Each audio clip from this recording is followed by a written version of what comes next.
Pete Best was the Beatles' first drummer, playing and living with them in England and Germany. But in July '62, he was abruptly dumped by Lennon, McCartney and Harrison just before they rocketed to international fame. In 1960, the Silver Beatles, as they were then known, didn't yet have a regular drummer, but their first manager, Alan Williams, secured gigs playing clubs in Hamburg, Germany. Pete Best had been seen playing in the Casbah with his own group, and it was observed that he played the bass drum on all 4 beats in the bar, which pushed the rhythm. In Liverpool, his adoring female fans knew him as being mean, moody and magnificent, which convinced Paul McCartney that he would be good for the group. As Best's own band had just broken up, he'd passed his school exams, unlike Lennon, McCartney and Harrison, who failed most of theirs.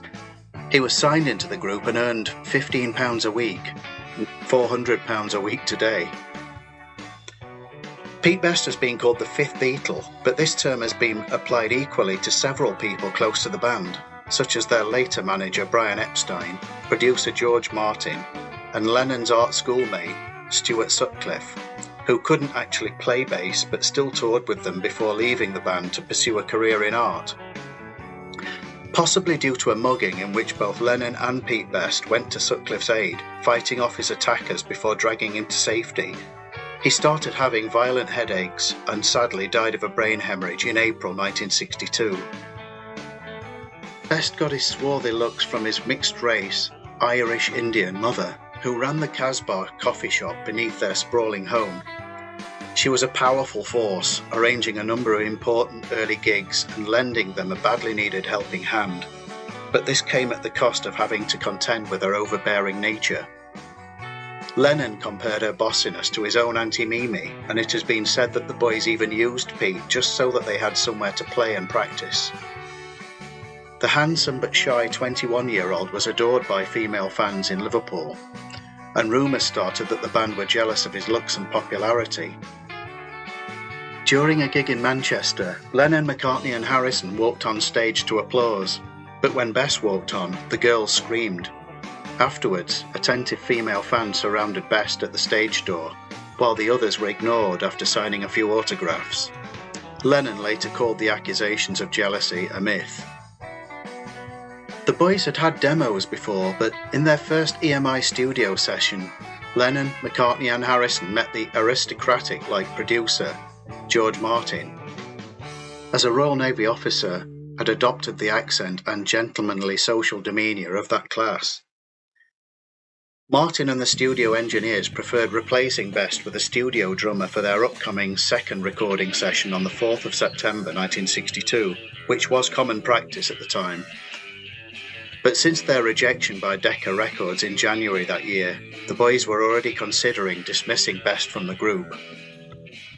As their middle-class manager Brian Epstein wrote in his '64 autobiography, he wasn't sure about Martin's assessment of Pete's drumming and asked the Beatles to keep the group as it was, but the three insisted Pete had to go.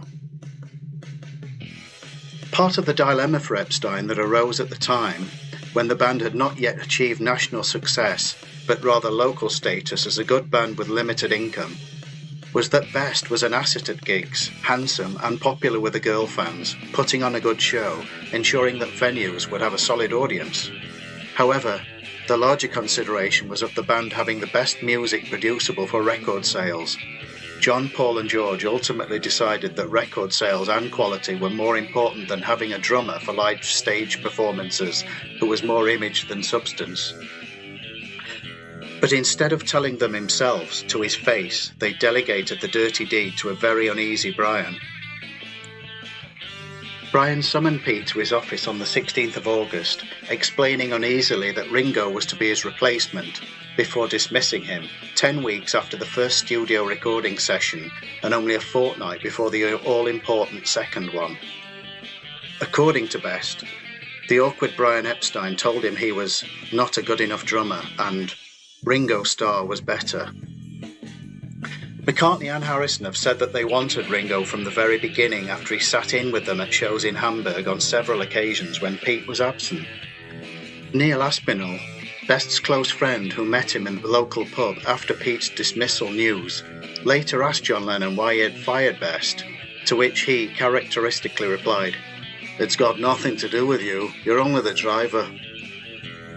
Ringo had previously played with a more polished Liverpool band, Rory Storm and the Hurricanes, the alternating band at the Kaiserkeller Club in Hamburg, and had played with the Beatles whenever Best was ill or unable to play, so the boys knew him quite well. Their quirky humour gelled together and they liked his charisma on stage and off. Mostly though, his drumming was tighter. The boys recorded Love Me Do as their first single in September '62, and the rest is history, as they say. At the height of Beatlemania, Best attempted suicide, but always denied that it was related to these events. In 1969, Pete still wasn't quite yet willing to forgive or forget. In a Playboy magazine interview from 4 years earlier, Lennon had stated that Ringo used to fill in sometimes if our drummer was ill, with his periodic illness. Ringo added, he took some pills to make him ill. Best sued the Beatles for defamation of character, eventually winning an out-of-court settlement for much less than the $18 million he'd sought. He has never spoken to any of the Beatles since. Reparation of sorts came in 1995 when his old mate Neil Aspinall called. It was in regards to the Beatles anthology, which was to include 7 tracks featuring his drumming, for which he would be paid royalties. It wasn't far short of $1 million, he says, but probably $1 to $4 million was more accurate. 7 out of 60 tracks was quite a lot, and I like to think that amount of tracks over a period of time, it showed the important role I played. Over the years, he had to endure public comments from various of his own band members who critiqued his drumming and aspects of his personality in attempts to justify the sacking.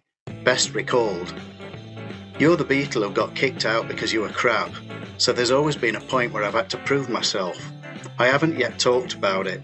People make their own impressions about what a drummer is about, so I'll perform on stage and the audience can make their own mind up. I'm glad to say that the consensus of opinion is, yeah, you're a great drummer, Pete." However, the other Beatles, as well as a huge wealth of agreeing testimony from music producers, musicians, and critics then and since who heard Pete play with the rest of the group, confirmed that the general consensus is that Pete's drumming was not that good. People have also compared the drumming on the first single, Love Me Do, which featured Best in the demos, session drummer Andy White on the single, and Ringo on the LP version. John Lennon said that Best was recruited only because they needed a drummer to go to Hamburg. "We were pretty sick of Pete Best too, because he was a lousy drummer, you know. He never improved, you know. We were always going to dump Pete when we could find a decent drummer. The time we rolled back from Germany, we trained him to keep, a stick going up and down for at least 4 beats in the bar, but he couldn't do much else." Paul McCartney stated that Best was good, but a bit limited. George Martin was used to drummers being very in time, because all the big band session drummers he had to use at the time had a great sense of timing. This would bother producers making a record. George took us to one side and said, "Really unhappy with the drummer. Would you consider changing him?" We said, "No, we can't. It was one of those terrible things you go through as kids. Can we betray him? No, but our career was on the line. Maybe they were going to cancel our contract."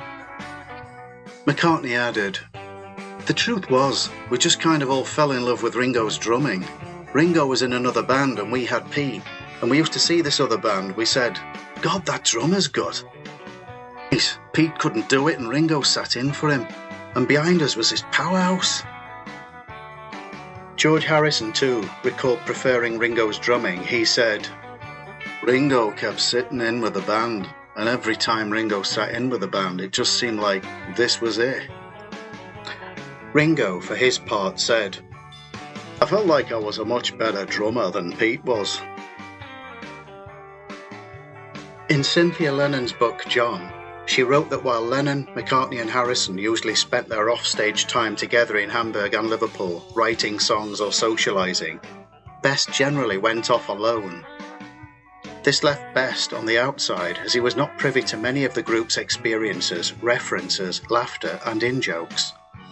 After all, he refused to change his Elvis-type hairstyle and have a mop top, or take the drugs that they took in Hamburg, usually to stay awake and perform all night. Moreover, the polite Epstein's distaste for Best's mother's interference in the Beatles' management, including her aggressive opinions about his handling of her son's career, was obvious to everyone, and he also reportedly considered Mona a loose cannon who must not be allowed to interfere in his operations. Also, the very recent birth of her love child to Neil Aspinall further complicated matters. It wasn't Best's fault. It may have still caused a huge scandal at a crucial moment in the Beatles' early career had it become generally known, and Epstein may have been horrified at this prospect. He was very protective regarding the boys. Later, Epstein would try and conceal knowledge of John Lennon's marriage and baby son, or it might affect the band's popularity and sales with female fans. Later in life, now more worldly wise, each of the Beatles were more contrite.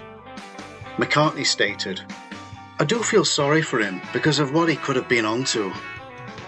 Harrison stated, "We weren't very good at telling Pete he had to go." Lennon admitted, "We were cowards when we sacked him. We made Brian do it." Pete Best himself, a happily married grandfather, is also philosophical. He added, "I've no regrets."